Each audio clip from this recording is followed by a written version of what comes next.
This is 5.2 in our AP Calculus. We are integrating powers of x. So far we've done nice, pretty whole numbers. So we have done x to the third.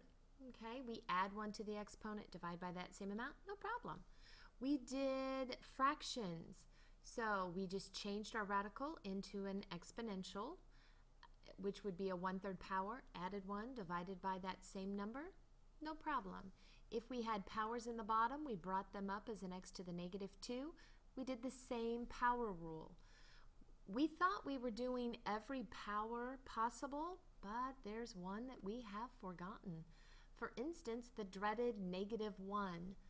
Remember, if you have x on the bottom, that's the same as x to the -1 power. Well, if I add 1 to the exponent, divide by that same amount, yikes. Yikes indeed. And no, that is not the correct answer. We've got problems.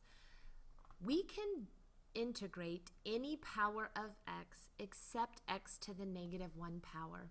Now don't you worry, that doesn't mean there are problems that we won't be able to do. It just means we have to remember back to derivatives and logs. Remember when you took the derivative of the natural log of x?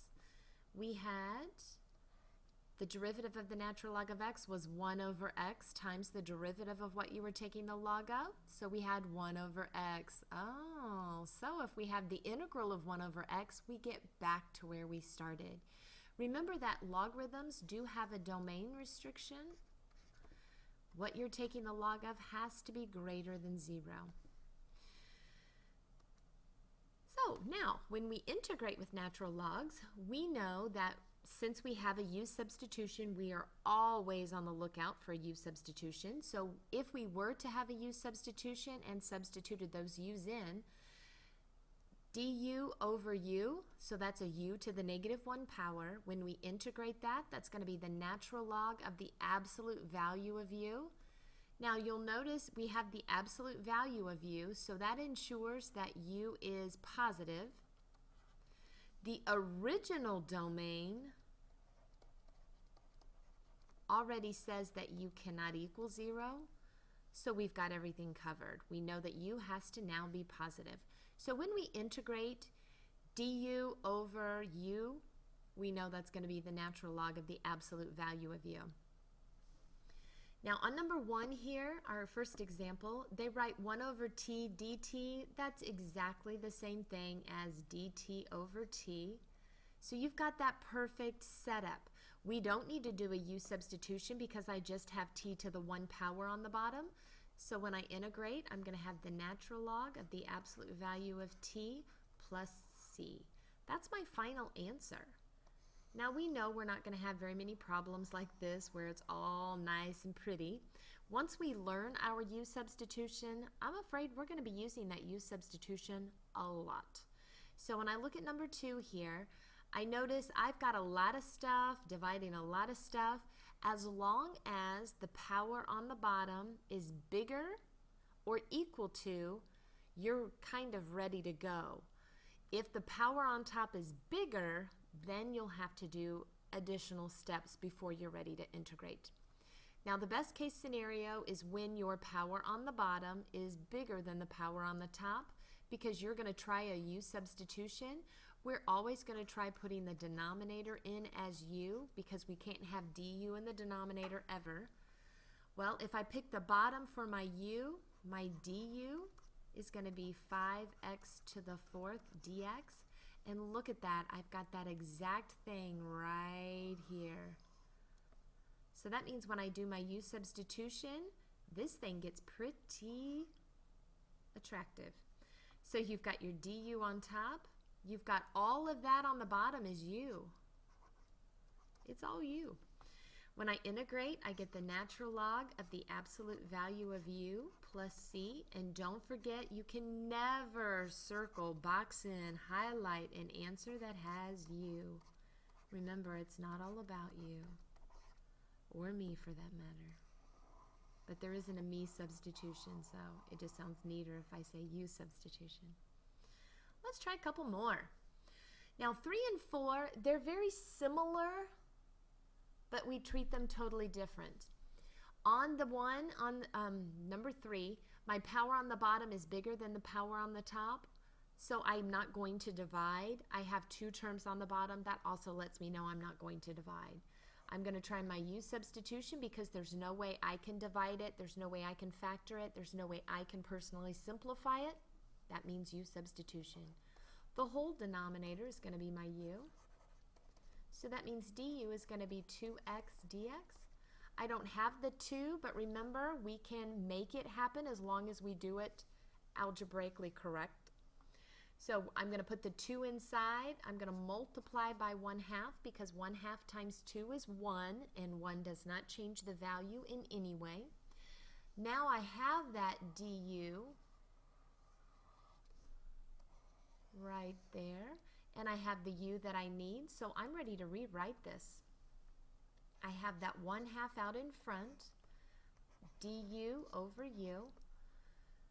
When I integrate, that 1/2 is going to stay out in front as a coefficient times the natural log of the absolute value of u plus c. Once again, never circle up, box in an answer with u. Don't forget what u is equal to. And remember, with natural logs, we've got all those properties. If you have 2 logs added together, as long as their bases are the same, you can join those together with multiplication. If they are subtracted, you can join them together with division. And if you have a power or a coefficient in front, you can bring that back up as the power. So that would give me the natural log of the square root, because a 1/2 power is a square root. X squared minus 1 can't be equal to 0 because of what we have on the bottom there. It's already restricted by the domain of the original problem. And square roots all have to be positive or 0 since the 0's been taken care of. I don't need my absolute values anymore because that is going to be positive. That's my answer. Pretty, pretty. When I look at number 4, my power on top is the same as my power on the bottom. I only have 1 term in the denominator. I'm going to divide that out. T divided by t is 1. 1 divided by t is 1 over t. I don't need a u substitution. I know how to integrate 1. I know how to integrate 1 over t. Because what I've got 1 over isn't more complex, I don't need the u substitution. The integral of 1 is t. The integral of 1 over t is the natural log of the absolute value of t plus c. Don't forget your plus c, people. Woo! Pretty. All right, let's up the ante just a little. Now, when I'm looking at 5 and 6 here, we're going to do number 5. You're going to do number 6, and we'll check that in class tomorrow. Cotangent, that doesn't look like the same situation. Remember, we can't integrate cotangent, but we can integrate sine and cosine, and it just so happens that cotangent is cosine over sine. Because we can integrate both of these, when I use a u substitution, sometimes people get confused. Remember that you can't have du in the bottom, so that means the bottom has to be your u. So u is going to be the sine of x. Well, what's the derivative of sine? This is perhaps one of the trickier problems because the derivative of sine is positive cosine, but the integral of sine is negative cosine. Okay. Now, I don't have a negative cosine. Oh, sorry. The derivative is positive. I said it was positive, and then I went ahead and did it. Okay, so the derivative of sine is positive cosine. The integral of sine is negative cosine. So if I'd only pay attention to what I say instead of what I write. All right, we're back on track. So we end up with our du over u. When I integrate this, I get the natural log of u. So that's the natural log of the sine of x. Okay, so that is a tricky problem. It even tricked me. So the derivative of sine is positive cosine, and that's what we're doing. We're finding the derivative of u to make sure that we have that. So that is what the integral of cotangent is equal to. Now, if you can memorize what the integral of cotangent is, you are allowed to use that. You don't have to show your work each and every time you do your integral of cotangent. Now, I'd like you to use that same idea on tangent, and I want to ask you if you could solve this. Okay, so simplify, we'll say simplify. And I don't want any fractions. No fractions. Ooh, that can be tricky. So give that a try. We'll check that in class tomorrow. 7, things get weird. There are certain things that we will not be taking the integral of. Natural log is one of them. We just won't do it in this class. You'll be able to do that and investigate that a little bit further. BC students, we will be able to find what the integral of natural log is. AB students, we will not be doing that. So whenever you see the natural log of x, that automatically has to be your u. Well, the derivative of natural log is 1 over x dx. If I look at what I have here, this dx over x, that's the same thing as 1 over x dx times 1 over natural log of x. It's the same thing that I have originally. Well, that 1 over x dx, that whole thing, this whole thing is du, so I have 1 over u. So du over u. So when I integrate that, I've got the natural log of the absolute value of u plus c. Remember what your u is. Your u is the natural log of x. So the natural log of the absolute value of the natural log of x. Ooh, kind of felt like we were going to get in an infinity loop, but we weren't. Just the natural log of the natural log of x. And yes, you can, just like you can take the square root of a square root of x. It's an operation. You can do it as a composition at any point. So if you see natural log in your problem, he had better be incorporated into the u, because we do not know how to integrate that as of yet. Okay. Now things get more weird, or weirder. We know that if we have the power on the bottom is bigger than the power on the top, we are ready to go. If the powers are equal, we had to do some kind of division. Well, if the power on top is bigger than the power on the bottom, no doubt about it, we must divide. How you divide is totally up to you. In this case, because our divisor has a 1 power, we could use synthetic division. If it has a power of 2 or greater, we'll have to use long division.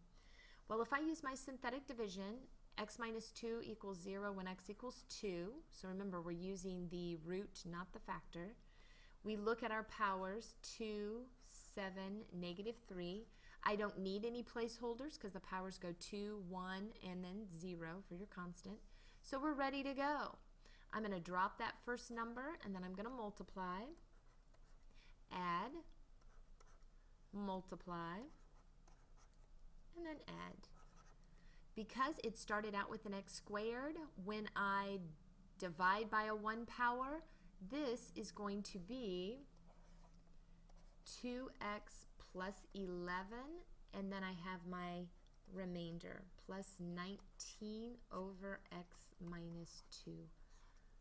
If your power on top is bigger than your power on the bottom, you're going to divide. Now, when I look at this integral, the first 2 terms are perfectly fine. I am ready to integrate that. It's the second guy that I don't like so much. That 19, I'm going to pull it out in front of my integral, and I'm allowed to pull that constant through.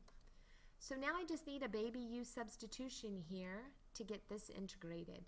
Because I don't just have an x on the bottom, I have an x minus 2. That's going to be my u. The lovely thing about that is the derivative of x minus 2 is 1 dx. I've got that already. So this becomes 19 times the integral of du over u. I still have the rest of my problem here, 2x plus 11 dx. So when I integrate that, I'm going to have 2x squared over 2, so x squared, plus 11x, and then plus 19 times the natural log of the absolute value of u. Well, the u is x minus 2. If you want to substitute that u out as you're doing the problem, that is perfectly fine with me. Okay. So if your power on top is smaller than the power on the bottom, you're probably ready for your u substitution right off the bat. If they're equal or the power on top is bigger, you're probably going to need to do some division first, whether it's like we had in the fourth problem, where it was just one term on the bottom. We could just simplify as we went along, or if we have to bust out some long or synthetic division, it's all good. Okay, I'm going to let you do this one, and number 10, we're going to do this one in class, because as you can see, ooh, that is exciting. So try number 9, number 10, and we'll check those in